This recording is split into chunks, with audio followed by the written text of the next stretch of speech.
কারণ ইমাম মেহেদীর বাংলাদেশে আগমন করবে না। আমার দেশে অনেক ইমাম মেহেদী ভণ্ড ইমাম মেহেদীর আগমন ঘটে গেছে। 40 জন ইমাম মেহেদী ভণ্ড, 39 জন হবে আসল ইমাম মেহেদী আইব। ইমাম মেহেদী কেমন হবে? আমার নবীজি বলে গেছে ইমাম মেহেদীর নাম থাকবে মুহাম্মদ, বাবার নাম থাকবে আব্দুল্লাহ, মার নাম থাকবে আমেনা। ওরে মুসলমান বংশ হলো মুসলমান বংশগত থাকবে, ও মুসলমান ফাতেমার বংশধার গোত্র থাকবে বদুয়া গোত্র। এই গোত্রের মধ্যে ইমাম মেহেদী আলাইহিস সালাম আগমন করবে। এই ইমাম মেহেদী আলাইহিস সালাম যখন আগমন ঘটবে, বাবার আমার শুনে নেন, এর মক্কা মদিনা থেকে পালাইবে, এমন জিনা ব্যভিচার অন্যায় জুলুম শুরু হয়ে যাবে। ওপেন জিনা, ওপেন মুসলমান সুদ ঘুষ, এগুলো যখন ওপেন শুরু হয়ে যাবে, ইমাম মেহেদী আলাইহিস সালাম তখন আগমন ঘটবে। ইমাম মেহেদী আলাইহিস সালাম মুসলমান শোনো, যখন মক্কা থেকে মদিনার দিকে রওনা হয়ে যাবে, তখনই মানুষ চিনতে পারবে। আমার বাবারা শুনে নাও, ইমাম মেহেদীর কেমন হবে? নবীজি বলছে ইমাম মেহেদীর চেহারা হবে শ্যামলা বর্ণ, ভণ্ডামি না করতে পারে। ইমাম মেহেদীর চেহারা হবে শ্যামলা বর্ণ, ইমাম মেহেদীর মাথার চুল হবে কুকরানো মুকরানো। ইমাম মেহেদী আলাইহিস সালামের বুরু থাকবে টানা বুরু, মাঝখানে কোনো খালি থাকবে না। ভালো করে শোনেন, ইমাম মেহেদীর কানের ভিতরে লম্বা লম্বা পশম থাকবে, ইমাম মেহেদীর বুকটা সিনাটা থাকবে সিংহ পুরুষের মতো। ইমাম মেহেদী আলাইহিস সালাম থাকবে তুতলা, যখন কথা বলতে যাবে বেঁধে যাবে, জোরে জোরে উরতের মধ্যে জোরে জোরে থাবা মারবে, এটাই তার বড় পরিচয়। কারণ ইমাম মেহেদী আলাইহিস সালাম থাকবে তুতলা, কথা বলতে গেলে বেঁধে যাবে, তখন উরতের মধ্যে জোরে জোরে থাবা লাগায় দিবে। জোরে জোরে বলো আল্লাহু আকবার, আর একটু জোরে বলো আল্লাহু আকবার। এর ইমাম মেহেদী যেদিন আগমন করবে দুনিয়ার মধ্যে, ইমাম মেহেদী আলাইহিস সালাম যখন দুনিয়ার মধ্যে আগমন ঘটবে, ওদিন এজিদ মওদুদের জবান দিয়ে আলহামদুলিল্লাহ বাইর হয়ে যাবে। এর মুসলমান সকাল থেকে সন্ধ্যা পর্যন্ত তামা দিয়া, দস্তা দিয়া, লোহা দিয়ে প্রাচীর বানায় রাখছে বাদশা জুলকারনাইন। এই রকম প্রাচীর বানায় তার মধ্যে বন্দী করে রাখছে।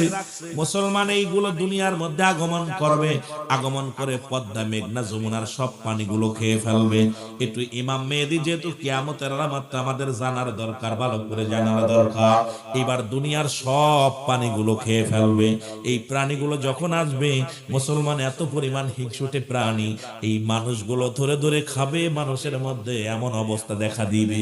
তখন এবার সবাই মুসলমান ইমাম মেহেদী প্রকাশ পাবে। যখন ইমাম মেহেদীরে যখন চিনে ফেলবে উলামা একরাম, হক্কানি আলেম উলামা, হক্কানি আলেম উলামার সামনে যখন ধরা পড়ে যাবে, তখন সবাই বলবে আপনি ইমাম মেহেদী। বলে না না, আমি ইমাম মেহেদী না, আমি আমার নাম হলো মুহাম্মদ। কয় না না, আপনি ইমাম মেহেদী। তখন উপর থেকে একটা আওয়াজ আসবে, হাযা খলিফাতুন ফিল আরদ, হাযা খলিফাতুন ফিল আরদ। এই আওয়াজটা 3 বার হইব। 3 বার হওয়ার সঙ্গে সঙ্গে লোকজন বলবে হুজুর আপনি তো বললেন ইমাম মেহেদী নয়, তাহলে এখন কেমনে এই আওয়াজটা কে দিল? সঙ্গে সঙ্গে ইমাম মেহেদী আলাইহিস সালাম বলল জি হ্যাঁ, আপনি ঠিকই বলেছেন, আমি হলাম ইমাম মেহেদী আলাইহিস সালাম। যখন 40 বছর বয়স হবে ইমাম মেহেদী আলাইহিস সালাম যখন প্রকাশ পাবে, জোরে বলো আল্লাহু আকবার। 40 বছর মুসলমান প্রকাশ পাবে, 40 বছরে। এবার ইমাম মেহেদী আসা পর মুসলমান দৌড়ায়া যাবে লোকজন, ও হুজুর আমাদেরকে একটু দয়া করেন। কয় কি? কয় যে প্রাণী আইছে পানিগুলো খেয়ে ফেলেছে, পদ্মা মেঘনা যমুনা সব পানিগুলো খেয়ে ফেলেছে, কোনো পানি নাই, এখন আমাদেরকে একটু দয়া করেন। সঙ্গে সঙ্গে দোয়া করবে। ইমাম মেহেদী আলাইহিস সালাম হাত উঠায়া দিবে, সঙ্গে সঙ্গে একটা বিছা জাতীয় একটা প্রাণী আসবে। এই বিছা জাতীয় প্রাণী যখন গায়ের উপরে পড়বে, ক্যান্সার রোগ ধারণ করবে, এই মানুষগুলো মারা যাবে। ও যুবক, এমন সময় লাশ পড়ে থাকবে, লাশ দুনিয়ার মধ্যে ওই মুসলমান হিংসু প্রাণীগুলো পড়ে থাকবে। ইমাম মেহেদী আলাইহিস সালামের কাছে আবার দৌড়ায়া যাবে, হুজুর আমাদের জন্য দোয়া করেন, দুর্গন্ধে টিকতে পারি না। তখন আল্লাহর কাছে দোয়া করবে। সঙ্গে সঙ্গে আল্লাহ কাক জাতীয় একটা প্রাণী পাঠাবে। এই কাক জাতীয় প্রাণী আসিয়া গোস্তগুলো ঠুকায় ঠুকায় খেয়ে ফেলবে, এই জমিনের মধ্যে সব গোস্তগুলো খেয়ে ফেলবে। এবার থাকবে হাড্ডি পড়ে থাকবে, এই হাড্ডির দুর্গন্ধে টিকতে পারবে না মানুষগুলো। ইমাম মেহেদী আলাইহিস সালামের কাছে আবার চলে যাবে, হুজুর একটু দোয়া করেন। ইমাম মেহেদী আলাইহিস সালাম দোয়া করবে, একটা বৃষ্টি হবে, একটা বৃষ্টি আজ সন্ধ্যা থেকে শুরু করে আগামী দিন সন্ধ্যা পর্যন্ত এত বড় বজ্র বৃষ্টি হবে, পদ্মা, মেঘনা, যমুনা, সুরমা নদী সব পানিতে ভরপুর হয়ে যাবে। জোরে জোরে চিল্লায়া বলা যাবে না মারহাবা। এগুলো যখন হয়ে যাবে মুসলমান শুনে নাও, বললাম মুসলমান শুনে না, একটা আবু আসবে, এরকম কুয়াশা আসবে, কুয়াশা পড়বে, এই কুয়াশা মানুষের নাকে লাগবে। ইমানদারের আত্মা ছিদ্রা দিয়েও যুবক মুসলমান, আমি ইমানদারের সর্দি লাগবে, ঠান্ডা লাগবে, আর বেঈমানদের আত্মা ছিদ্রা দিয়ে দোয়া বাইর হবে। একমাত্র মুনাফিকদের সমস্ত ছিদ্রা দিয়া মুসলমান দোয়া বাইর হবে, আর ইমানদারের নাক দিয়ে পানি বাইর হবে। ইমানদারের মুসলমান ঠান্ডা লাগবে, এই নাকের পানি দিয়া সব গুনাহ ঝরে যাবে। জোরে বলা যাবে না মারহাবা। আর একটু জোরে বলো। কিন্তু মুনাফিকদের, বেঈমানদের আত্মা ছিদ্রা দিয়ে কি বাইর হবে? দোয়া বাইর হবে। আমার বাবারা আমার, এই অবস্থার পর থাকবে ইমাম মেহেদী আলাইহিস সালাম চালাইবো। এমন সময় মুসলমান একদিন আসরের নামাজের সময় আসবে কে? মুসলমান ঈসা আলাইহিস সালাম দুনিয়ার মধ্যে আগমন করবে। ঈসা নবী পয়গম্বর, ও মুসলমান দুনিয়ার মধ্যে আগমন করবে। ঈসা নবী আসিয়া প্রথম বায়াত গ্রহণ করবে হযরত ইমাম মেহেদী আলাইহিস সালামের কাছে। বায়াত গ্রহণ করিয়া যখন বায়াত গ্রহণ করবে, আখির নবীর উম্মত হিসেবে গণ্য হবে। জোরে বলেন সুবহানাল্লাহ। এখন অনেকে বায়াতে রাসূল মানে না। ও যুবক শুনে নাও, শোনো, ঈসা আলাইহিস সালাম বায়াত গ্রহণ করবেন হযরত ঈসা আলাইহিস সালাম। ঈসা আলাইহিস সালাম বায়াত গ্রহণ করবে হযরত ইমাম মেহেদী আলাইহিস সালামের কাছে। ওদিন আসরের নামাজের ইমামতি করবে ইমাম মেহেদী আলাইহিস সালাম, মুসল্লি হবে ঈসা আলাইহিস সালাম। নামাজ শেষ করে দুজন কাফেলা শুরু করে দিবে। আমার বাবারা আমার, এই দুনিয়ার মধ্যে ইউরিয়ামের খনি, গ্যাসের খনি, তেলের খনি, দুনিয়ার মধ্যে যত সম্পদ আছে, এই সম্পদগুলো উত্তোলন হবে, মানুষের ভিতরে শান্তি ফিরে আসবে। মানুষ একাকা, যত খনি আছে, খনি পদার্থ সবগুলো মানুষের ভিতরে চলে আসবে। এই মানুষ তখন কোনো মন্ত্রী থাকবে না, এমপি থাকবে না, এই দুনিয়ার মানুষগুলো আরামায়েশে বাস করতে থাকবে। এইভাবে যখন আরামায়েশে বাস করতে থাকবে, দুজন মিলে পৃথিবী চালাবে, ঈসা আলাইহিস সালাম আর খানে মুসলমান শুনে ইমাম মেহেদী আলাইহিস সালাম। এর মধ্যে খানে দাজ্জালের আগমন ঘটবে। খানে দাজ্জাল আসিয়া মাত্র 40 দিন দুনিয়ার মধ্যে থাকবে। কয়দিন? আরো জোরে বলেন, কয়দিন? এরে মুসলমান শুনে নাও, এবার খানে দাজ্জাল যখন দুনিয়ার মধ্যে আগমন করবে, এবার খানে দাজ্জালকে এই দুনিয়া এক হাতে থাকবে জান্নাত, এক হাতে থাকবে মুসলমান জাহান্নাম, হাতের মধ্যে থাকবে তরবারি। বলবে আমাকে তোমরা খোদা বলে মানো, আমি তো জান্নাত দিতে পারি, জাহান্নাম দিতে পারি। মানুষ বেঈমান গুলো সব, মুসলমান শোনো, সব ওরে মেনে নিবে, আল্লাহ বলে মেনে নিবে, সবাই তার প্রতি অনুগত হয়ে যাবে। কিন্তু ঈমানদারেরা জীবন দিয়া দিবে, তোর মানতে রাজি না। ঈমানদারেরা জীবনের বিনিময় হলো মানবে না। আমার বাবারা আমার শুনে নাও, খানে দাজ্জালকে এবার দাবো শুরু করবে ঈসা আলাইহিস সালাম। ঈসা আলাইহিস সালাম দাবরায়া নিয়া কাবা শরীফের ডান গেটের পাশে হাজির করবে। ওখানে এক কবে তরবারি দিয়ে এক কবে তার গর্দান কেটে ফেলবে। এবার দুনিয়া থেকে ঈসা আলাইহিস সালাম যখন গর্দান কাটবে খানে দাজ্জালের, ওই খানে দাজ্জালকে মারা পর আমার আল্লাহ রাব্বুল আলামিন আজরাইলকে পাঠায়া দিবে। আজরাইলকে বলবে, আজরাইল যাও যাও, আমার ঈসার দায়িত্ব শেষ, কাফেলা শেষ, এখন যাও, ইমামের যুগ চলবে, ইমাম থাকবে, আমার ইমাম ইরা নিয়ে আসো। মুসলমান শুনে নাও, ঈসা আলাইহিস সালামের মৃত্যু হবে। ঈসা আলাইহিস সালামের কবর কোথায় হবে? নবীজি বলে গেছে, যারা মক্কা মদিনায় হজ করতে গেছেন দুজনই হাজী ভাই আছেন, রাসূলুল্লাহর পায়ের করে ডান পাশে একটা কবরের জায়গা রাখছে। আমার মুসলমান বাবারা আমার, নবীজি বলে গেছে ঈসা আলাইহিস সালামের দাফন কোথায় হবে? নবীজি বলে গেছে আমার ডান পায়ের কদমের গোড়ে। এই জায়গাটা আজও পর্যন্ত খালি আছে, হযরত ঈসা আলাইহিস সালামের দাফন হবে। আরো জোরে। সুতরাং বাবারা আমার, বন্ধুরা আমার, গভীর মনোযোগ।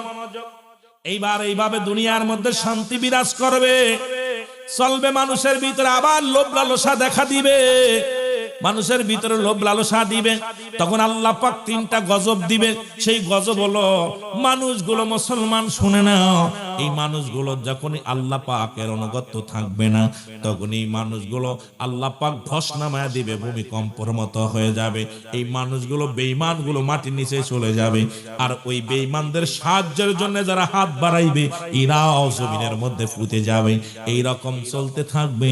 রব্বুল আলামিন ডাক দে বলবে ইসরাফিল আলাইহিস সালাম, ইসরাফিলের সিংহা নাও। ইসরাফিল আলাইহিস সালাম সিংহায় ফু দিবে, তামাম পৃথিবীর মধ্যে মুসলমান সোনা চূর্ণ বিচ্ছিন্ন হয়ে যাবে। ওই যে বললাম কুল্লু মান আলাইহা ফান, আল্লাহ কয় বান্দারে সবকিছু আমি চূর্ণ বিচ্ছিন্ন করে দিব। আমার বন্ধুগণ, আমার গভীর মনোযোগ, আমার দাদু ভাইরা গভীর মনোযোগ, সব কিছু চূর্ণ বিচ্ছিন্ন হয়ে যাবে।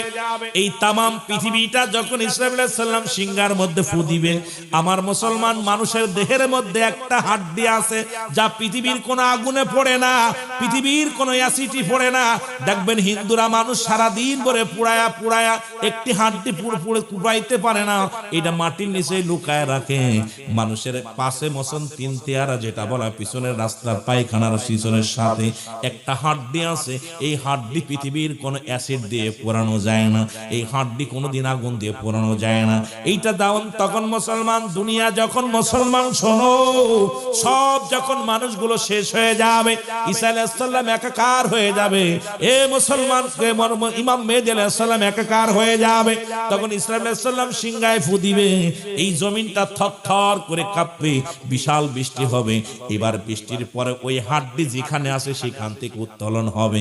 যেমন যখন জমিনের মধ্যে যখন বৃষ্টি হয়, এই বৃষ্টি হলে জমিনের মধ্যে যত জীব আছে, যতগুলো ফসলের মুসলমান ঘাসপালা যা বলেন, এই যে বীজ আছে, বীজটা যেমন রোপণ হয়ে যায়, তদ্রূপ যখন বৃষ্টি হবে তামাম পৃথিবীর মধ্যে মানুষের যেখানে যে হালাতে ছিল সবার ওই হাড্ডি থেকে আবার মানুষ উত্তোলন হবে। ওইয়া সবাই পশ্চিম পূর্ব দিক থেকে সবাই পশ্চিমে দৌড়াইবে। জোরে জোরে চিল্লায় বলা যাবে না আল্লাহু আকবার। মানব দেহের মধ্যে যে হাড্ডি আছে, পৃথিবীর কোন বৈজ্ঞানিক এটারে আজ পর্যন্ত শেষ করতে পারে নাই। আপনার আমার প্রতিটা মানুষের পিছনের রাস্তার পিছনে তিন তেয়ারা, অনেকে বলে তিন তেয়ারা, দেখবে হিন্দুরা মানুষ পুড়াইতে পুড়াইতে 4 দিন 2 দিন ধরে পুড়ায়, ওইটা পুড়াইতে পারে না, ওটা পড়বে না। রব্বুল আলামিন এমন একটা নিয়ামত আপনার দেহের ভিতর দিয়ে রাখছে। আমার বন্ধুগণ, আমার শুনে নেন, আমার বন্ধুগণ আমার, এবার যখন সব মানুষগুলো দৌড়াইবে, ও যুবক, ও যুবক শুনে নাও, শুনে নাও, ইয়া সালিম, ইয়া সালিম, নিরাপত্তা দাও মুসলমান। ওই হাসরের ময়দান হবে বড় কঠিন। সেদিন মুঠো হাত উপরে সূর্য উদয় হবে, মানুষের মস্তিষ্কগুলো গলে গলে পড়বে। ভাই ভাইকে চিনবে না, বন্ধু বন্ধুরে চিনবে না, বিবি স্ত্রীকে চিনবে, স্বামীকে চিনবে না, স্বামী স্ত্রীকে চিনবে না। ওই ভয়াবহ দিনে ও যুবক মনে রাখ, মনে রাখ, ওই দিনটা যেদিন আসবে রে বাবা, ওই দিনটা কত ভয়ঙ্কর হবে, যেদিন আপনজন পর হয়ে যাবে। এই জন্য দুনিয়ার জিন্দেগির মধ্যে আমল করার দরকার আছে কিনা? ওই দিনটা ছেলে আপনাকে চিনবে না, মেয়ে আপনাকে চিনবে না, বিবি আপনাকে চিনবে না, স্বামী আপনাকে চিনবে না, ভাই ভাইকে চিনবে না। ওদিন যার যার নাফসি নাফসি করে দৌড়াইবে। আমার বন্ধুগণ আমার গভীর মনোযোগ, ওই হাসরের ময়দানে নবীজি আমার 3টা সেজদা মারবে। মানুষগুলো যখন দৌড়ায় যাবে রব্বুল আলামিনের দরবারে সেজদায় পড়ে উঠাইবে রহমতের নবী। নবী বলেন ওয়াফাতি খায়রুল লাকুম, নবী কয় হায়াতি খায়রুল লাকুম, আমার হায়াতের জিন্দেগিটা উম্মতের জন্য কল্যাণ স্বরূপ। আবার দুনিয়া থেকে বিদায় হয়ে গেলাম, ওয়াফাতি খায়রুল লাকুম, আমার ওয়াফাতটা আমার উম্মতের জন্য কল্যাণ স্বরূপ। জোরে বলা যাবে না মারহাবা?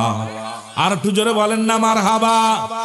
ওমা মায়াতি খায়রুল লাকুম, নবী কয় আমার উম্মতিরা রে, এই দুনিয়া থেকে বিদায় হয়ে গেলাম, এটা আমার উম্মতের কল্যাণের জন্য। সুতরাং আমার যুবক বাবারা যারা আছেন গো, যারা এই দুনিয়ার মধ্যে আছেন, শুনে নেন, ওদিন রাসূলুল্লাহ 3টা সিজদা মারবে। ডাক দিয়ে বলেন আল্লাহ হাবিব আপনি কেন সিজদার মধ্যে চলে গেলেন?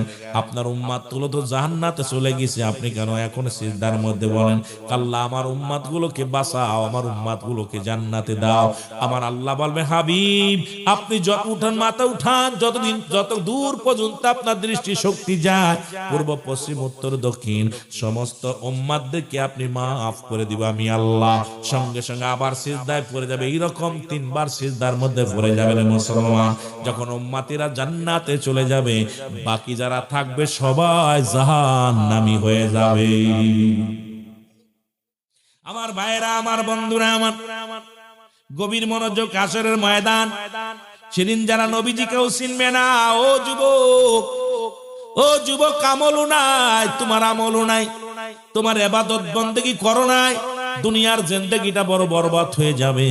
সুতরাং এই দুনিয়ার জিন্দেগি ক্ষণস্থায়ী জিন্দেগি, কবর হলো আমাদের আসল বাড়ি। সুতরাং আমাদের প্রত্যেকটা মানুষেরই ইবাদত বন্দেগী বেশি বেশি করা লাগবে, যে রব্বে কারিমের দরবারে আমাদের ফিরে যেতে হবে। এই দুনিয়া থাকার জায়গা না, হয়তো 40 বছর, 50 বছর, 80 বছর, 60 বছর থাকবে দুনিয়ার জিন্দেগিতে, যে কোনো মুহূর্তে মারা যেতে পারি। সুতরাং মরণের জন্য প্রস্তুতি হতে হবে। জোরে বলেন ঠিক কিনা? আল্লাহ রাব্বুল আলামিন রিয়াজুল জান্নাহ, বেহেশতের বাগান, এই জান্নাতের বাগানে আসার মতো, বসার মতো সুযোগ আল্লাহ দান করলো। রব্বুল আলামিনের দরবারে উচ্চ কণ্ঠে আওয়াজ দিয়ে বলি আলহামদুলিল্লাহ। মুসা আলাইহিস সালাম রব্বুল আলামিনের সঙ্গে দেখা করার জন্য রওনা হয়ে গেল। তুর পাড়ে দেখা হবে, কথা হবে।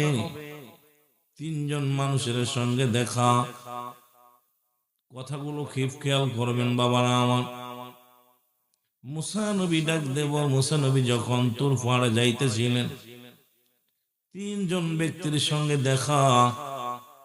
প্রথম ব্যক্তি ডাক দে, বলেন নবী মুসা রে, কই যাও? বলে আমি যাইতেছি রব্বুল আলামিনের সঙ্গে সাক্ষাতে যাইতেছি, কথা বলার জন্য যাইতেছি। বলে নবী মুসা রে, তুমি যাইতেছো আমার আল্লাহর দরবারে, আমার একটা নালিশ নিবানি, আমার একটা নালিশ নিয়ে যাও।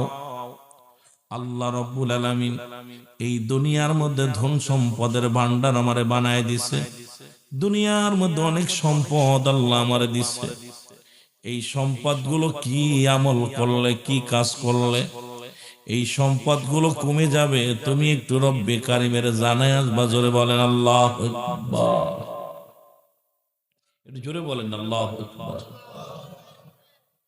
নবী মুসা ডাক দিয়ে বলে, নিলাম তোমার নালিশটা, আমি নিলাম।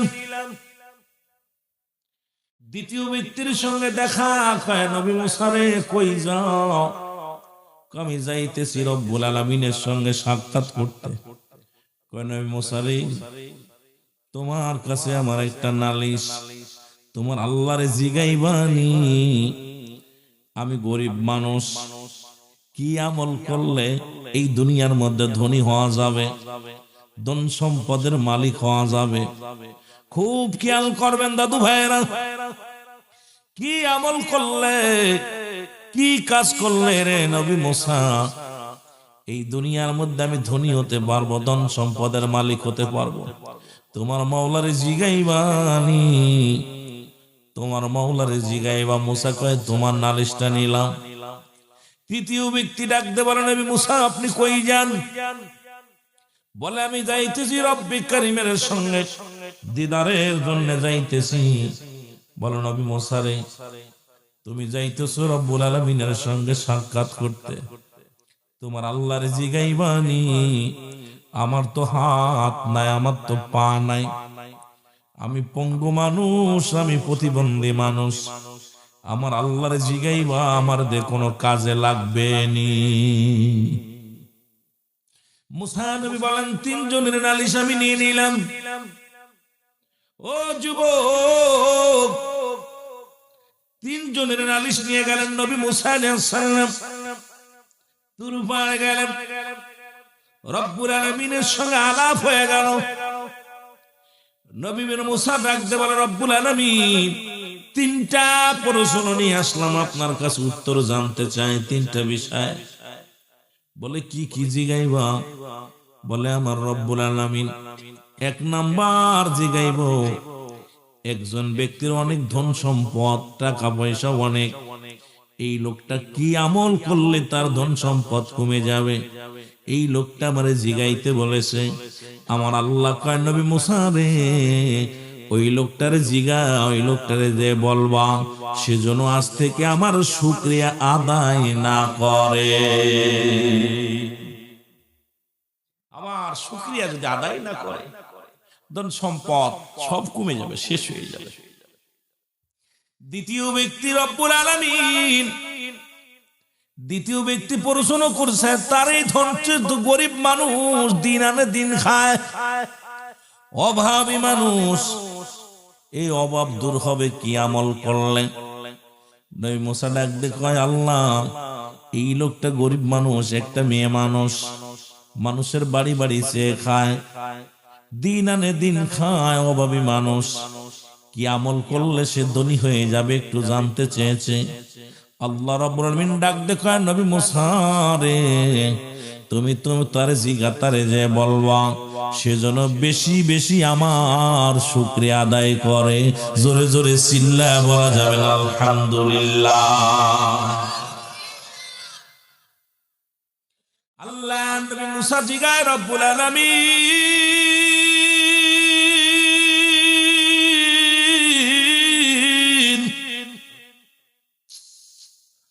তৃতীয় নম্বর ব্যক্তি রব্বুল আলামিন, তৃতীয় নম্বর ব্যক্তি আমারে বলছে আল্লাহ এই দুনিয়ার মধ্যে তার তো হাত নাই, তার তো পা নাই, একটা প্রতিবন্ধী মানুষ, সে আমারে জিগাইতে বলছে তারে দুনিয়ার মধ্যে কেন পাঠাইলা রে আল্লাহ, তারে দিয়ে কোনো কাজে লাগবে না। আল্লাহ রাব্বুল আলামিন ডাক দিয়ে বলে নবী মুসা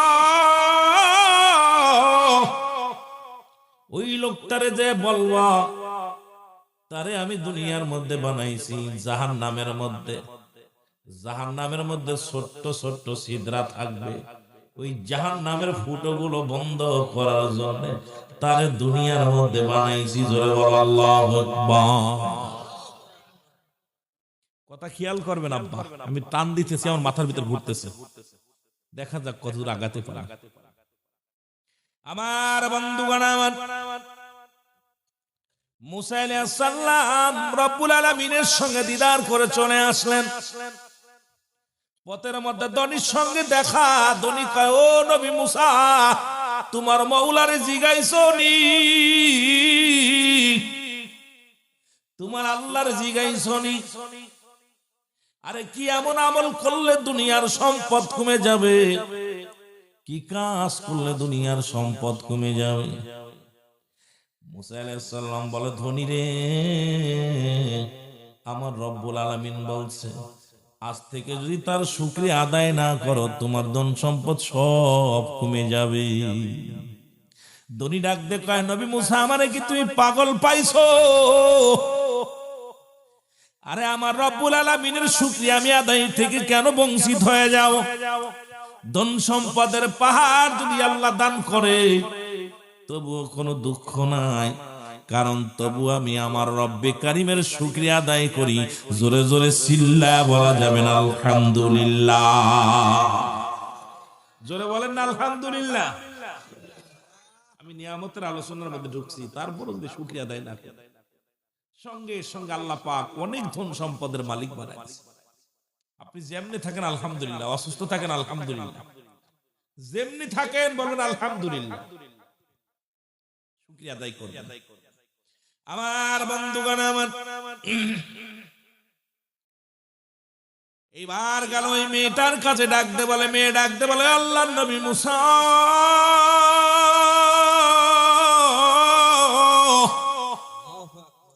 তুমি তোমার মাওলার জিগাইছো নি? আমি গরিব মানুষ, তোমার রব্বুল আলামিন আমারে দুনিয়ার মধ্যে কি আমল করলে আমি ধনী হব, কি আমল না করলে আমি ধন সম্পদের মালিক হব?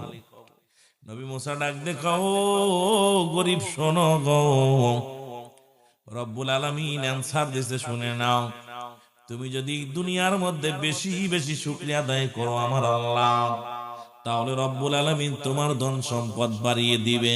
এরে মহিলা ডাক দে কয় আল্লাহর নবী মুসা তোর আল্লাহ আমারে কি দিছে এত শুকরিয়া আদায় করা লাগবে? পরের বাড়ি বাড়ি খায়, পরের বাড়ি বাড়ি চেয়ে চেয়ে খায়, তোর আল্লাহ শুকরিয়া কেন আদায় করব, আমি গরিব মানুষ। ক্ষিপ্ত হইয়া বুড়ি যখন উত্তর দিছে, প্রচন্ড বেগে একটা হাওয়া আসে, হাওয়া আসিয়া রে মুসলমান, বুড়ি যে ঘরে থাকতো ঘরটা ভেঙে চূর্ণ বিচ্ছিন্ন হয়ে গেছে। এবার ডাক দে কয়, নবী মুসা রে, সারাদিন ভিক্ষে করে খাইতাম, সে চিনতে খাইতাম, রাত হলে ঘরে মাথা দিয়ে ঘুমাইতাম। আরে তোর আল্লাহ এটাও নিয়ে গেল, যাব কোথায় রে মুসা? তবুও তো সারাদিন পরে একটা থাকার জায়গা ছিল। সঙ্গে সঙ্গে মহিলা আলহামদুলিল্লাহ বলছে, রব্বুল আলামিন ফেরেশতা দিয়া সুন্দর একটা ঘর বানায়া দিয়েছে। জোরে বলা যাবে না সুবহানাল্লাহ? আরো জোরে বলেন না সুবহানাল্লাহ? যে হালাতেই থাকেন, কষ্টে কত মানুষ আপনার চাইতে কত কষ্টে আছে, হাসপাতালে গেলে দেখতে পারবেন। আপনারা টাঙ্গাইলে গেলে, কোথায় আপনার এই জামালপুরে গেলে দেখতে কত মানুষ কত অবস্থায় রয়েছে। কেউ বাদাম বেচতেছে, কেউ জুতায় কালি করতেছে, কেউ ভ্যান চালাচ্ছে, কেউ রিক্সা চালাচ্ছে, কেউ ক্ষুধার যন্ত্রণায় হাত পেতে বেড়াচ্ছে। রব্বুল আলামিন তো আপনাদেরকে কত সুন্দর রাখছে। শুকরিয়া আদায় করার দরকার আছে কিনা? জোরে বলেন আছে কিনা? আওয়াজ নাই, মনে হয় আমি অন্যায় কথা বলতেছি। শুকরিয়া আদায় করার দরকার আছে। এ দুনিয়ার মুসলমান শুনে নাও, এবার নবী মুসা গেলেন ওই প্রতিবন্ধীর কাছে গো। ডাকতে বলে প্রতিবন্ধী, ডাকতে বলে, ও আল্লাহর নবী মুসা, আমার কথা কি আল্লাহ রাব্বুল আলামিন জিগাইছো? আমার কথাটা কি জিগাইছো রে নবী মুসা? নবী মুসা কয়, ও প্রতিবন্ধী, তোমার তো হাত নাই, তোমার পা নাই, এই কথাটা তোমার আমি কেমনে বলি গো? আমার রব্বুল আলামিন আমারে কেন বানাইছে তাড়াতাড়ি বলো। আমি তো হাঁটতে পারি না, চলতে পারি না, ধরতে পারি না। আমারে কেন পাঠাইলো আমার আল্লাহ? কেন আমার এ দুনিয়ার মধ্যে পাঠাইলো? আমারে কোনো কাজে লাগবে নি। সঙ্গে সঙ্গে নবী মুসা ডাক, দেখো প্রতিবন্ধী শোন, আমার আল্লাহ বলেছে তোমারে দিয়া জাহান্নামের মধ্যে কিছু ছিদ্র আছে, কিছু ফুটা আছে, ছিদ্র আছে, এগুলো বন্ধ করার জন্য তোমারে বানাইছে। প্রতিবন্ধী উচ্চ আওয়াজে ডাক দে বলে, আলহামদুলিল্লাহ, তবু আমি ধন্য যে আমার মতো প্রতিবন্ধীরে দিয়ে আল্লাহ একটা কাজে লাগাইব। আমার বিনা কারণে বানাই নাই, আমার বিনা কারণে দুনিয়ায় পাঠাই নাই, আমার দিয়ে একটা কাজে লাগাইব আমার আল্লাহ। জোরে জোরে চিল্লায়া বলা যাবে না মারহাবা। মুসা নবী বলতে ভয় পাচ্ছে, তবুও বলতে, প্রতিবন্ধী রে কেমনে বলবো? আল্লাহরে জিগাইলাম, আল্লাহ বলছে তোমার দিয়া জাহান্নামের ছিদ্রা বন্ধ করব। এইটা কেমনে বলবো? একেতে হাত নাই, পা নাই, দুনিয়ার মধ্যে জিন্দেগি কত কষ্ট। এই মানুষটারা যদি কষ্টের কথা বলে কত কষ্ট লাগে না? আমার আল্লাহ ডাক দে বলে, জিবরিল যাও মুসা নবীর জানায় আসো গো, তারে তাড়াতাড়ি যায়া বলো আমি জাহান্নামের আগুন তার জন্য হারাম করে দিছি, 8টা জান্নাতের দরজা খুলে দিছি। কারণ কত এমন অবস্থার পথে, এমন অবস্থার পরেও সে শুকরিয়া আদায় করে, আমার আল্লাহ শুকরিয়া আদায় করে। সুতরাং আমার বাবারা, আমার বন্ধুরা, আমার এই রব্বুল আলামিনের দরবারে সদা সর্বদা ও মুসলমান, সদা সর্বদা মুসলমান, আমরা যে হালাতেই থাকি না কেন শুকরিয়া আদায় করব কার? জোরে বলে, যে অবস্থায় থাকেন শুকরিয়া আদায় করবেন কার? আরো জোরে বলেন কার? ও দুনিয়ার মানুষ শুনে নাও, শুনে নাও।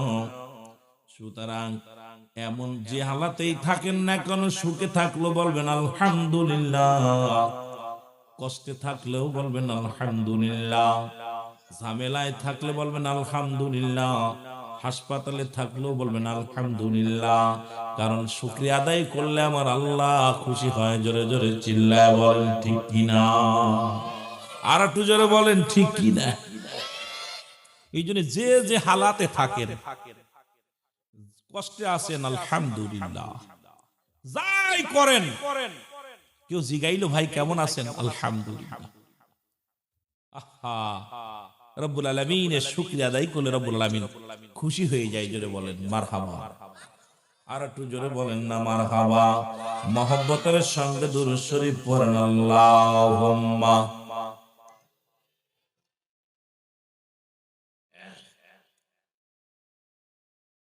মাওলানা মুহাম্মাদ আলা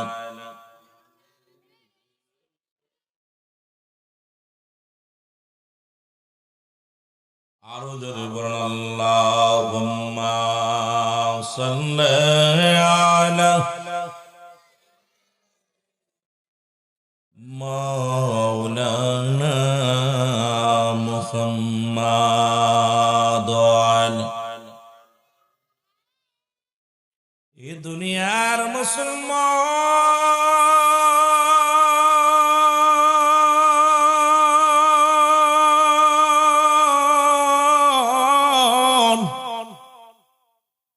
এ জীবন জীবন নয়, এমন একটা জীবন আসবে রে যে দেশে গেলে বিচার হয়, যে দেশে গেলে হিসাব হয়, যে দেশে গেলে মানুষ আর কোনোদিন ফিরে আসে। আমরা সেই দেশের যাত্রী। দুনিয়ার মধ্যে আসার একটা সিরিয়াল আছে, যার কোনো সিরিয়াল নাই। দেখা যায় বাবা জিন্দা, সন্তান দুনিয়ার মধ্যে নেই, সন্তান জিন্দা, বাবা দুনিয়ার মধ্যে নেই। ও যুবক বন্ধুরা, দিলের কান্ডা লাগা শোনা নাও। বাবার কাঁধে সন্তানের লাশ, সন্তানের কাঁধে বাবার লাশ। এই পৃথিবীর মধ্যে লাশ বাই বস্তু, লাশ বাই ব্যক্তি জানে বাবা মার লাশটা কত ভারী। এই দুনিয়ার মধ্যে বাবার লাশ সন্তানের কাঁধে, সন্তানের লাশ বাবার কাঁধে। কুরআনুল কারীমের সব আয়াত স্বীকার করতে পারবেন, একটা আয়াত স্বীকার করার মতো ক্ষমতা নাই। কুল্লু নাফসিন যায়কাতুল মাউত, স্বীকার অস্বীকার করার ক্ষমতা কারো আছে?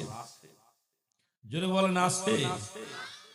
মরণ নাই কার কার, একটু হাত তোলেন কার কার নাই? মানুষের দুইটা টাইমে মরণ হয়, একটা হলো রাতের বেলা, একটা হলো দিনের বেলা। দিনের বেলা মরণ হবে না, রাত্রে মরণ হবে। এ মুসলমান গভীর মনোযোগ। দিন শুরু করেছিলাম, মৃত্যুবরণ করি নাই। রাত শুরু করেছি, মৃত্যুবরণ করি নাই। আগামী দিন সূর্য উদয় হবে কেউ বলতে পারি না। আগামী দিন আমরা সকাল হবে আমরা কেউ বলতে পারি না। কারণ যে কোনো মুহূর্তে মরণের পেয়ালা পান কর্তব্যের মধ্যে কোনো সন্দেহ নাই। জোরে বলেন ঠিক কিনা? আমার ভাইয়েরা, আমার বন্ধুরা, যে কথাগুলো বলি দিলের কান্ডা লাগা শোনো। যে কোনো মুহূর্তে মালাকুল মউত আসতে পারে। মানুষের তিনটা বিপদ। নাম্বার 1 হলো মানুষের মরণ, নাম্বার 2 হলো কবর, নাম্বার 3 হলো কিয়ামতের ময়দান। 1 নাম্বার বিপদ হলো মানুষের মরণ। এই মরণের কথা বলতে যাইয়া আল্লামা মুফতি আমজাদ আলী সাহেব একটা কিতাব লিখলেন, কিতাবের নাম বারে শরিয়ত। এই কিতাবের মধ্যে লিখতে যায় বললেন, দুনিয়ার মানুষ শুনে নাও, মানুষ যখন সাধারণ মৃত্যুবরণ করে 70টা তাজা উটের গায়ের চামড়া জবাই না করিয়া উল্টো দিকে টান দিয়া লবণ আর মরিচ লাগায় দিলে যতটুক যন্ত্রণা হয়, এর চাইতে 70 গুণ যন্ত্রণা হলো একটা সাধারণ মৃত্যু। জোরে জোরে চিল্লায়া বলা যাবে না আল্লাহু আকবার। একটা মানুষ যখন সাধারণ মৃত্যুবরণ করে 70টা তাজা উটের গায়ের চামড়া জবাই না করে উল্টো দিকে টান দে লবণ আর উল্টো দিকে চামড়াগুলো টান দে ছিঁড়ছে, ছিঁড়া এর মধ্যে লবণ আর মরিচ লাগায় যতটুকু যন্ত্রণা হয় এর চাইতে 70 গুণ যন্ত্রণা হলো একটা সাধারণ মৃত্যু। এখন আমরা যারা মরণকালে পায়খানা করে দিই গো, আমরা যারা মরণকালে প্রস্রাব করে দিই, মরণের সময় জিহ্বা বাইর হয়ে যায়, মরণের সময় মুসলমান চোখ দুটি বড় বড় হয়ে যায়, তাদের মরণটা কত কঠিন হয়।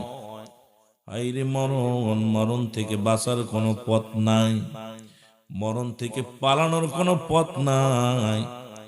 স্রষ্টার মৃত্যু নাই, সৃষ্টির মৃত্যু আছে।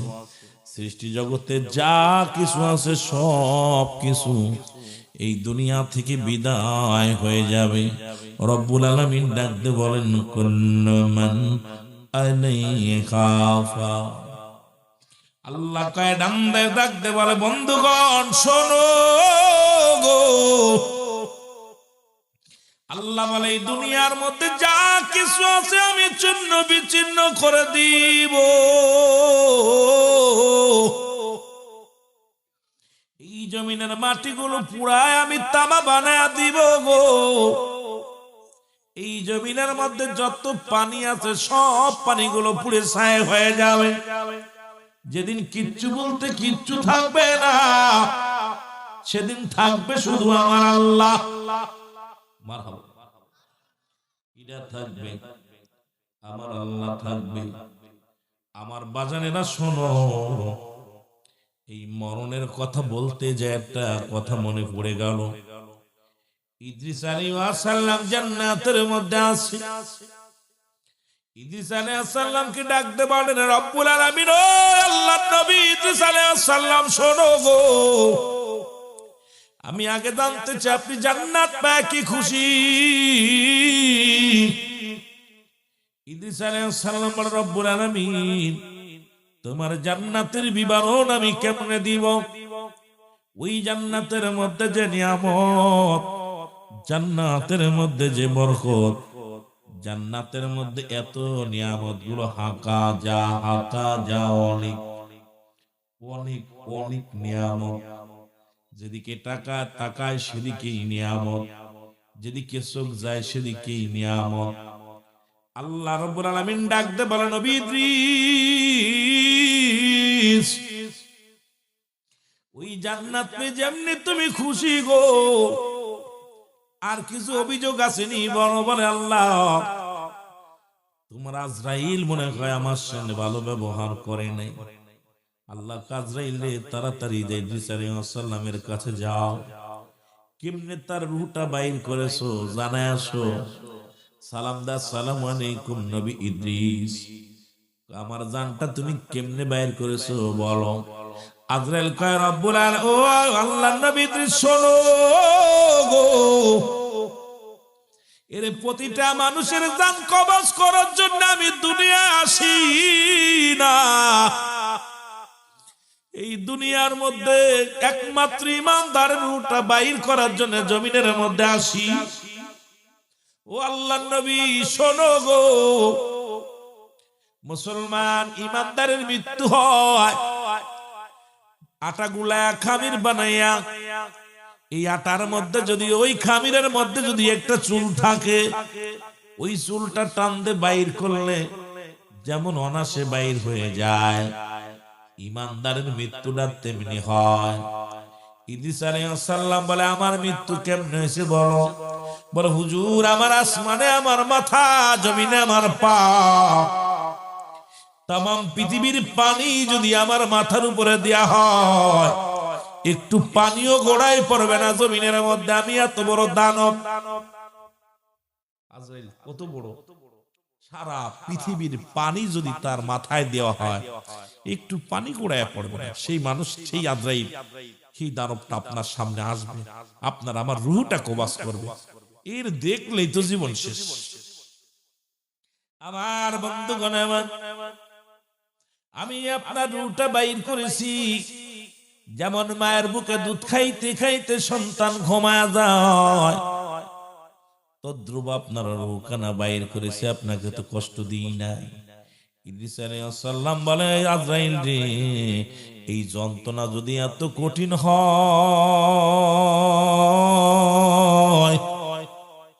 ও আজরাইল, আমার দেহ থেকে মন বলে আমার দেহ থেকে তুমি চামড়াটা জোর করে ছিঁড়ে নিছো গো, আমি সহ্য করতে পারি নাই রে, আমার কত কষ্ট দিছ, আমার মৃত্যু যন্ত্রণা আমি সহ্য করতে পারি না। আমার দাদু ভাইরা, এই মরণের পেয়ালা পান করতে হবে, এর মধ্যে কোনো সন্দেহ নাই। এই জন্য 1 নাম্বার বিপদ হলো মানুষের মরণ, 2 নাম্বার বিপদ হলো কবর। এই কবরে আমি কেমনে থাকবো? এই কবরের সামিয়ানা গোছাই নিয়ে যদি না যায়, এই কবর কিন্তু আমারে ছাড়বে না, কবর আমারে কোনোদিন ছাড়বে না। এই বন্ধুগণ আমার শুনে নাও, কবর বলতে বুঝায় মানুষের মৃত্যুর পর থেকে শুরু করে কিয়ামত পর্যন্ত জগৎ, তাকে বলা হয় কবরের জগৎ গো। ওই কবরে কোনো সকাল আর বিকেল নাই, কবরে কোনো রাত আর দিন নাই। কবরে মুসলমান ওই যে রেখে দিল, ও যুবক, কিয়ামত পর্যন্ত শেষ। বাড়ির চারিপাশে মুসলমান 2 হাত উপরে 2 গজ সামনে রেখে দিছে, খবর নেওয়া যায় না। 10 গজ 10 হাত দূরে আছে, আব্বা মার খবর নেওয়া যায় না। ওই দ্বিতীয় বিপদটার নাম হলো কবর। জোরে জোরে চিল্লায় বলা যাবে না আল্লাহু আকবার। আমার মরণ আসিবে কখন কেউ তো জানি না, আমার আমি চলে যাব, আমায় তোমরা ভুইলা যাইও না, আমি চলে যাব, আমায় তোমরা ভুইলা যাইও না, আমার মরণ আসিবে কখন কেউ তো জানি না।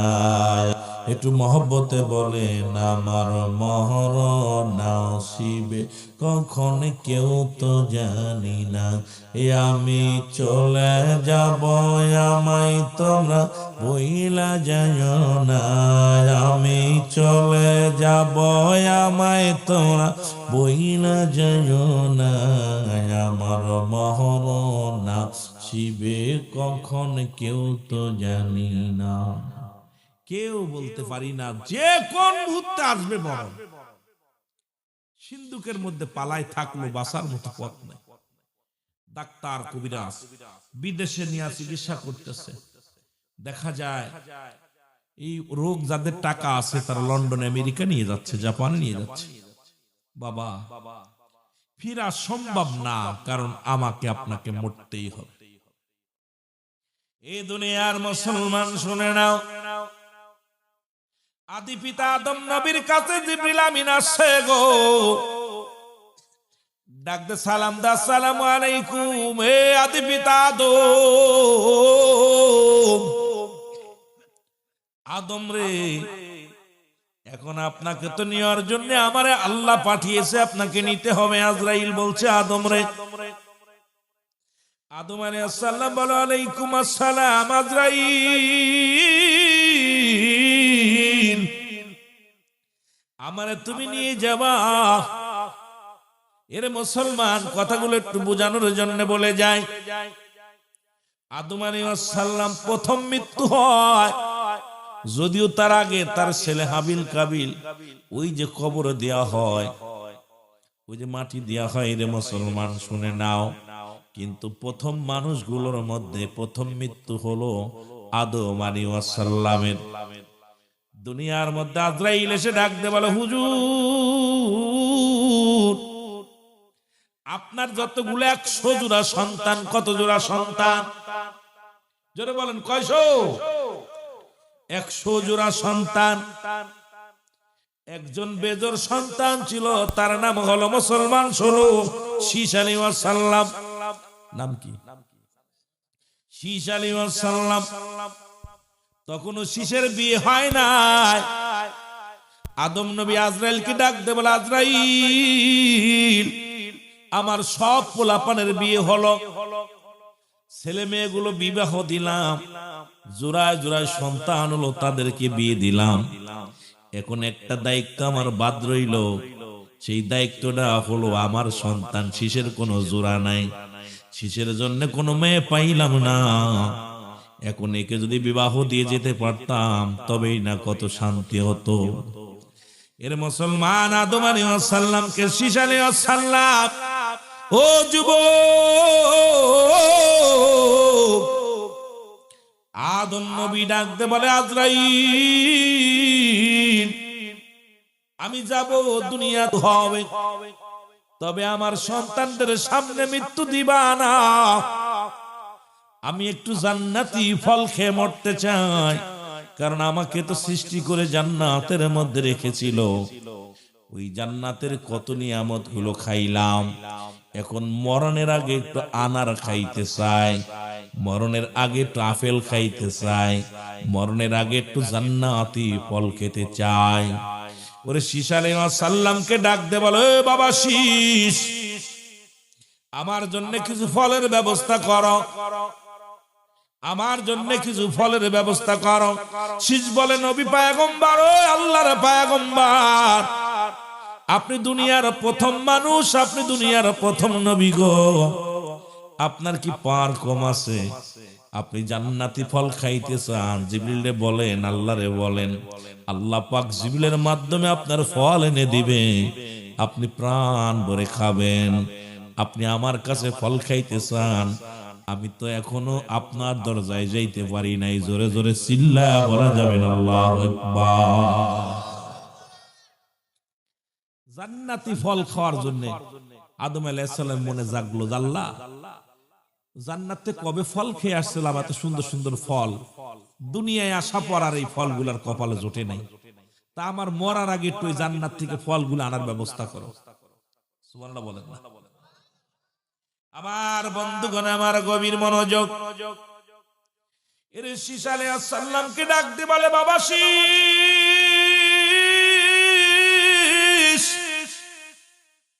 আমার জন্য কিছু জান্নাতি ফলের ব্যবস্থা করো,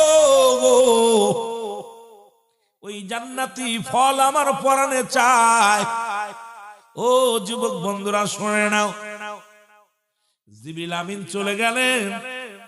এবার শীশ বলে, তুমি আল্লাহর কাছে চাও, আল্লাহ দিব।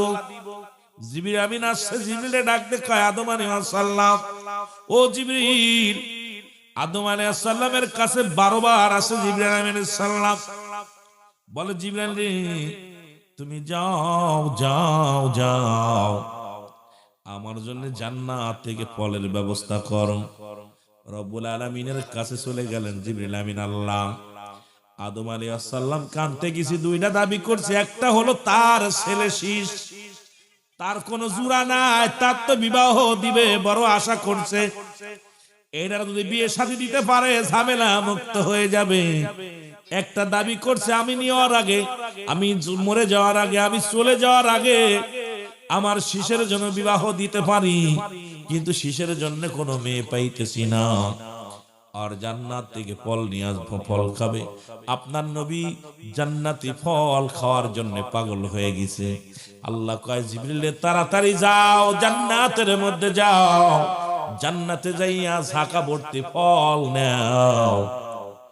জান্নাতের ভিতরে যা সুন্দর সুন্দর ফলগুলো নিলেন, এই সুন্দর সুন্দর ফলগুলো নিয়ে যখন আসতেছিলেন, এরে আল্লাহ ডাক দিয়ে বলে, ও জিবরিল, দাঁড়াও দাঁড়াও গো, ওই জান্নাত থেকে একটা হুর নিয়ে যাও। সুবহানাল্লাহ বলেন, আরো জোরে, ওই জান্নাত থেকে একটা হুর নিয়ে যাও। এই কথা বলতে খুব কষ্ট হচ্ছে, আমি টান দিতেছি, আমার মনে হচ্ছে রক ছিঁড়ে যাচ্ছে। ওয়াজ করতে কত কষ্ট হচ্ছে, বলতে কথা বলতে পারতেছি না, এরপরে তোরা বিষয় বিরক্ত করলে কথাই বলতে পারবে না। এরে মুসলমান, জান্নাত থেকে একটা হুর নিয়ে যাও, এই জান্নাত থেকে সুন্দর একটা হুর নিয়ে চলে আসলেন আদম আলাইহিস সালামের কাছে। আজরাইল জিবরিল আমিন এসে বলে, নবী ও আল্লাহর নবী, এই লন ফল খান, জান্নাতি ফল খান। আড়ালে দাঁড়ায় আছে মুসলমান, ওই হুরটা দাঁড়ায় আছে। আদম আলাইহিস সালাম বলে, জিবরিল তুমি জান্নাত থেকে ফল আনলা, তোমার এই ঝাঁকার পাশে দাঁড়ায় আছে যে মেয়েটা, এই মেয়েটারে কই পাইলাম? বলে, হুজুর এই মেয়েটারে আল্লাহ রাব্বুল আলামিন জান্নাত থেকে পাঠাইছে, আপনার ওই শীষের সঙ্গে বিবাহ দিয়া দিবেন, কারণ শীষের সঙ্গে কোনো জোড়া নাই, শীষের দুনিয়ার কোনো মেয়ের সঙ্গে বিবাহ হবে না, ওই জান্নাতি নারীর সঙ্গে বিবাহ হবে। জোরে জোরে বলা যাবে না মারহাবা। আল্লাহর গোলাম হলি আল্লাহর কাছে চাইবেন, যা চাইবেন তাই পাইবেন। গোলামটা হইতে হবে। আপনি আয়োজন করেন, বিবাহ আয়োজন করেন, বিয়ের আয়োজন হয়ে গেল, শীষ আলাইহিস সালামের সঙ্গে জান্নাতি নারীর বিয়ে হলো গো, ওই হুরের সঙ্গে বিবাহ হয়ে গেল। ফল আনিয়া জিবরিল আমিন বলে, হুজুর এই জান্নাতি ফল দিয়ে মেহমানদারি করবেন, আপনার সন্তানেরা যারা আছে সবাইকেই ফল খাওয়াবেন, বিবাহের খানা। মুসলমান খাওয়া দাওয়া শেষ, ও যুবক বিবাহ শেষ। আজরাইল কয়, হুজুর আমি আইছি আপনার নেওয়ার জন্য। কয়, শোনো তুমি আমারে কেমনে নিবা? আমার সন্তানগুলো একটু বাইরে রাখো, আমি একটু নিরালে দাঁড়াই। যখন নিরালে দাঁড়াইলেন, আজরাইল আদম আলাইহিস সালামের জানটা নিয়ে গেলেন। জোরে জোরে চিল্লায়া বলা যাবে না আল্লাহু আকবার। অনেক লম্বা। আজরাইল সালাম নিয়ে গেলেন কাকে? আদম আলাইহিস সালামের রূহটা নিয়ে গেলেন। আদম পড়ে রইলেন। সন্তানেরা তখন জানে না কেমনে মাটি দিব, কেমনে জানাজা পড়বো, কেমনে কাফন দিতে হবে, কেমনে দাফন দিতে হবে, কারণ প্রথম মৃত্যু হলো আদম আলাইহিস সালামের। দুনিয়ার প্রথম মৃত্যু কার? জোরে বলেন না কার? যদিও আমি বললাম ওই যে হাবিল কাবিলের কাহিনী আপনারা শুনছেন, প্রথম মৃত্যু কিন্তু ওদের হলো, এই কাবিলের মৃত্যু হলো, কিন্তু ওকে ঢেকে রাখছিল, এই চাপা মাটি দিয়ে রাখছিল। কিন্তু এটা তো আদম আলাইহিস সালামের ছেলেরা দেখে নাই, কেমনে মাটি দিবে, কেমনে কি করবে, পড়ে আসে আদম আলাইহিস সালাম। রব্বুল আলামিন ডাক দে বলে, ও জিবরিল তাড়াতাড়ি যাও, আমার নবী ইদ্রিস, আমার নবী যেহেতু নবীদের মুসলমান শোনো, আদম আলাইহিস সালাম তিনি ছিল পয়গম্বর, আর আদমের ওই কলিজার টুকরা শীষকে আমি আল্লাহর পয়গম্বর বানাইলাম। ওই শীষকে ভালো করে সব নিয়ম শিখায়া দাও। তুমি যাও, জান্নাত থেকে পানি আনা হলো, সুবহানাল্লাহ, জান্নাত থেকে পানি আনা হলো, জান্নাতি পোশাক আনা হলো। শীষ আলাইহিস সালামকে সবকিছু শিখায়া দিলেন ফেরেশতার মাধ্যমে। এ মুসলমান, আর আদম আলাইহিস সালামের জানাজাও পড়লেন, সন্তান হইয়া বাবার জানাজা পড়লেন। এর দ্বারা প্রমাণ হয় নিজের সন্তান নিজের জানাজা পড়লেন আদম আলাইহিস সালামের। আদমের ছেলে শীষ আলাইহিস সালাম আদমের জানাজা পড়াইলো, সেই আদম জাতি হইয়া আবার একটা মৌলবীদের জানাজা পড়ায়। এর চাইতে কষ্ট থাকতে পারে না। নিজের সন্তান আলেম বানাও, দাঁড়ায়া দাঁড়ায়া চোখের পানি ছেড়ে কানবে আর বলে, রব্বির রাহমহুমা কামা রব্বায়ানি সগীরা।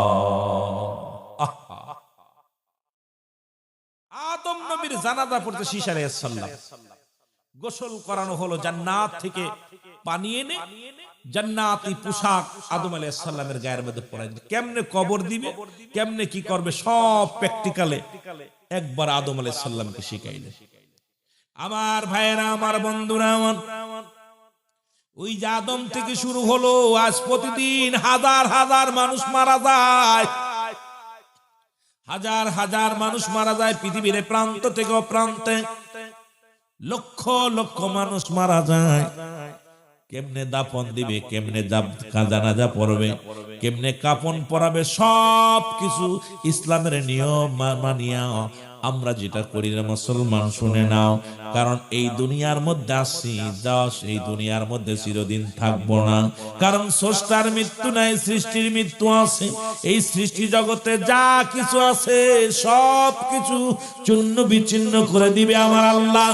যদি বলো আল্লাহু আকবার। সব কিছু শেষ করে দিবে আমার আল্লাহ। সুতরাং বাবারা আমার, আমি শুধু আদম থেকে বুঝানোর জন্য বললাম, আদম আলাইহিস সালামের ইন্তেকাল হয়ে গেল। আমার বাবারা, আমার বন্ধুরা আমার, শুনে নাও, শুনে নাও। এরপর থেকে আদম জাতি যখন মৃত্যুবরণ করে, এই যে আপনি আমি সে আদম জাতি, আমাদের মৃত্যু হবে। আমার নবী রাহমাতুল লিল আলামিন পর্যন্ত কত পয়গম্বর, কত নবী আসলো, সবারই মৃত্যুর পেয়ালা পান করা লাগছে। বাঁচার মতো কোনো পথ নাই। জোরে বলেন ঠিক কিনা? রব্বুল আলামিন চারজন ব্যক্তিকে প্রতাপশালী বাদশা বানাইলেন। আর এদের মধ্যে কাফেরদের মধ্যে দুজন, মুসলমানদের মধ্যে দুজন। মুসলমানদের মধ্যে দুজন, একজনের নাম হলো বাদশা সুলাইমান পয়গম্বর।